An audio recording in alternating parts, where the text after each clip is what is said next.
안녕하세요, 여러분. 오늘은 미국 부동산 시장에서 크게 주목받고 있는 두 가지 소식에 대해서 말씀드리려고 합니다.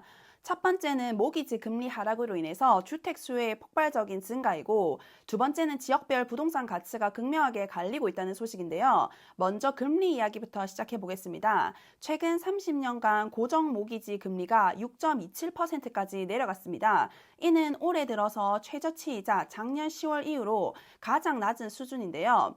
불과 몇 달 전까지만 해도 금리가 7%를 넘었던 것을 생각하면 바이어분들에게는 엄청난 변화예요. 왜 이렇게까지 금리가 내려갔을까요? 크게 두 가지 이유가 있습니다. 첫 번째는 고용 둔화입니다. 8월 미국 신규 고용은 단 2만 2천 개에 그쳤습니다. 예상보다 훨씬 낮은 수치로 노동시장이 식고 있다는 신호로 해석돼요. 두 번째는 인플레이션 완화입니다. 생산자 물가지수 PPI가 전월 대비 0.1% 하락하면서 물가 상승 압력이 줄었다는 결과가 나왔습니다. 아직 소비자 물가 지수는 발표되지 않았지만 전반적으로 물가 상승세가 둔화되고 있는 흐름은 확실합니다. 이러한 데이터들이 맞물리면서 시장에서는 연준이 9월 17일 회의에서 금리를 인하할 가능성을 70% 이상으로 보고 있습니다. 이처럼 금리가 내려가자마자 바이어분들의 반응은 즉각적이었어요. 모기지 은행협회의 주간 조사에 따르면 주택 구매 모기지 신청은 전주 대비 7%나 늘었고 전년 동기 대비로는 무려 23%나 증가했습니다. 즉 1년 전보다 4분의 1이나 더 많은 사람들이 집을 사기 위해 대출을 신청했다는 뜻인데요. 올해 초에 금리가 높았을 때 주춤하던 구매 수요가 이제는 다시 시장으로 돌아오고 있다는 의미예요. 특히 MBA의 구매 수요 지수는 올해 1월 저점에서 무려 32%나 상승했습니다. 재융자 즉 리파이낸스 신청도 크게 늘어 전주 대비 12%, 전년 대비 34% 증가했는데요. 전체 모기지 신청 건수의 절반 가까이 리파이낸스로 채워졌다는 점도 굉장히 눈에 띄는 부분이에요. 그렇다면 이 변화가 실제로 시장 참여자들에게는 어떤 의미가 있을까요?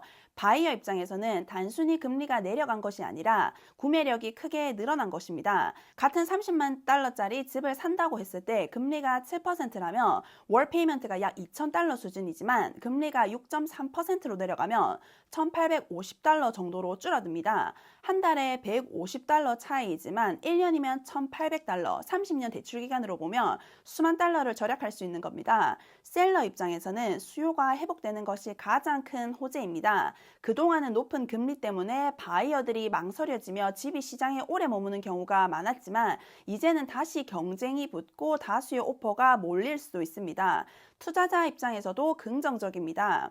렌트 수요는 여전히 강하고 투자용 대출 조건도 개선되기 때문에 멀티패밀리나 콘도, 상업용 부동산 투자자들에게는 새로운 기회가 될 수 있습니다. 하지만 금리 하락이라는 좋은 소식만 있는 것은 아닙니다. 최근 진로우가 발표한 자료에 따르면 2024년 6월부터 2025년 6월까지 주택가치가 가장 많이 떨어진 상위 10개 시장에서 무려 2,330억 달러의 부동산 가치가 사라졌습니다.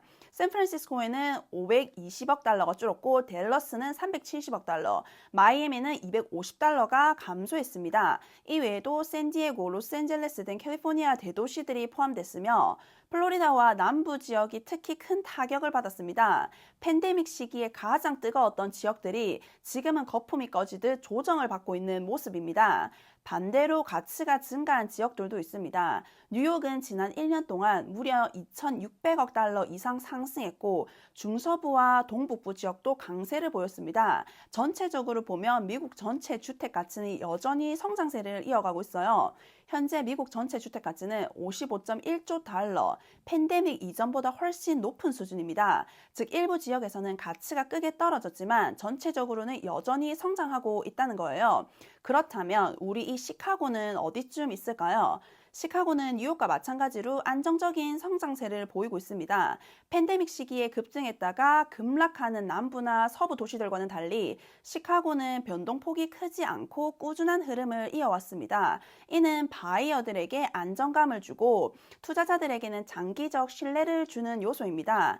특히 지금처럼 금리가 내려가면서 수요가 늘어나는 시기에는 시카고 시장이 더 매력적으로 보일 수 있습니다. 다시 한번 정리해 드릴게요. 오늘은 두 가지 흐름을 말씀드렸습니다. 첫 번째, 모기지 금리가 6.27%까지 떨어지면서 바이어와 리파이낸스 수요가 폭발적으로 늘고 있다는 점.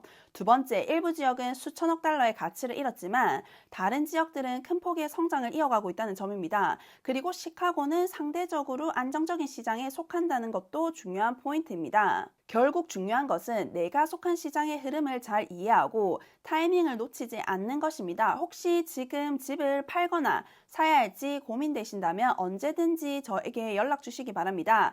여러분의 상황에 맞는 전략을 함께 세워드리고 고민해드리겠습니다. 지금까지 시카고 리얼터 다이애나였습니다. 감사합니다.